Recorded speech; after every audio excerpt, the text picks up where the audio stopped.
ہزاروں کی فوج کے سپہ سالار ہیں، اگر میں کہہ دوں چیف آف آرمی سٹاف ہیں، میرا خیال ہے میری بات غلط نہ ہوگی، اتنی بڑی فوج کے سپہ سالار، اور اس فوج کے سپہ سالار جس میں کئی دفعہ سپاہی بن کے حضرت خالد بن ولید بھی لڑائی کر رہے ہیں، اتنی بڑی فوج کو کمان کرتے ہیں، لباس وہی سادہ، غذا وہی سادہ، انداز وہی۔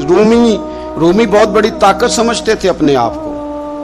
جناب عمر کے زمانے میں ان کے خلاف لشکر کشی ہوئی، امیر کون ہے؟ حضرت ابو عبیدہ۔ ہاتھ میں تلوار پکڑی، گھوڑے پہ بیٹھے چلے گئے، محاصرہ کر لیا رومیوں کا، گھیر لیا۔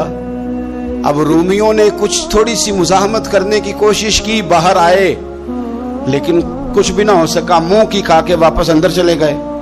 کئی دنوں سے حضرت ابو عبیدہ کی فوج نے محاصرہ کیا ہوا ہے، جب تنگ آ گئے تو پیغام بھیجا کہ ہم صلح کرنا چاہتے ہیں۔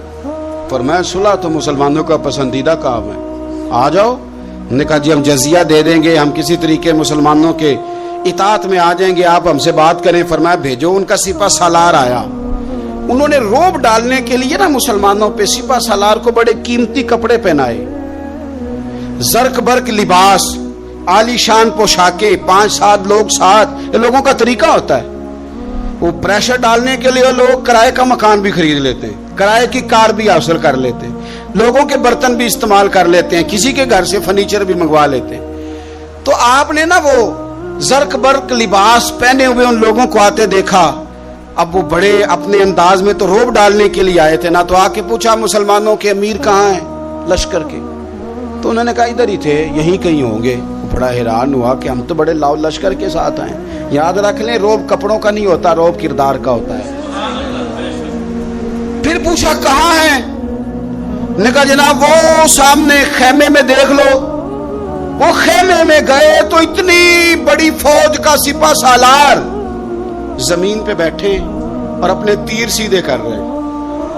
اب وہ بڑے زرق برق لباس میں کہنے لگا ابو عبیدہ بن جراح آپ ہیں؟ فرمایا میں ہی ہوں۔ کہا ملنا تھا؟ فرمایا آ جاؤ۔ کہنے لگا آپ تو زمین پہ بیٹھے ہیں۔ تو آپ فرمانے لگے ہمارے بزرگ زمین پہ ہی چلتے تھے، زمین پہ ہی بیٹھتے تھے، زمین پہ ہی کھاتے تھے، نیند آتی تھی تو زمین پہ ہی سو جاتے تھے۔ وہ حیرانگی سے کہنے لگا آپ اتنے بڑے سپہ سالار ہو کے اس طرح رہتے ہیں؟ فرمانے لگے میری ضروریات ساری پوری ہوتی ہیں، پھر بھی کبھی کوئی مشکل بن جائے تو میں تھوڑا سا قرضہ لے لیتا ہوں حضرت معاذ بن جبل سے، ان کو مشکل آ جائے تو مجھ سے لے لیتے ہیں۔ تو بالکل صحیح گزارا ہو رہا ہے کہ اس طرح کیوں بیٹھے ہیں؟ یہ کیا بات ہوئی؟ ہمارے ہاں لوگوں کا رونا دھونا نہیں، روز مکان کوئی نہیں تو رو پڑے، بچے کی شادی کرانی ہے تو رو پڑے، او ہو جی کیا بتائیں غریبی بڑی ہے تو رو پڑے۔ زمین پہ بیٹھے ہیں، زمین پہ بیٹھ کے خشک ٹکڑے کھا رہے ہیں، پر کہہ رہے ہیں بڑے مطمئن ہیں یار کیا ہوا، کوئی ایسا مسئلہ نہیں۔ اگر کبھی مشکل آ جائے تو میرے دوست ہے حضرت معاذ بن جبل، تھوڑا قرضہ لے لیتا ہوں، ان کو ضرورت پڑے تو مجھ سے لے لیتے ہیں۔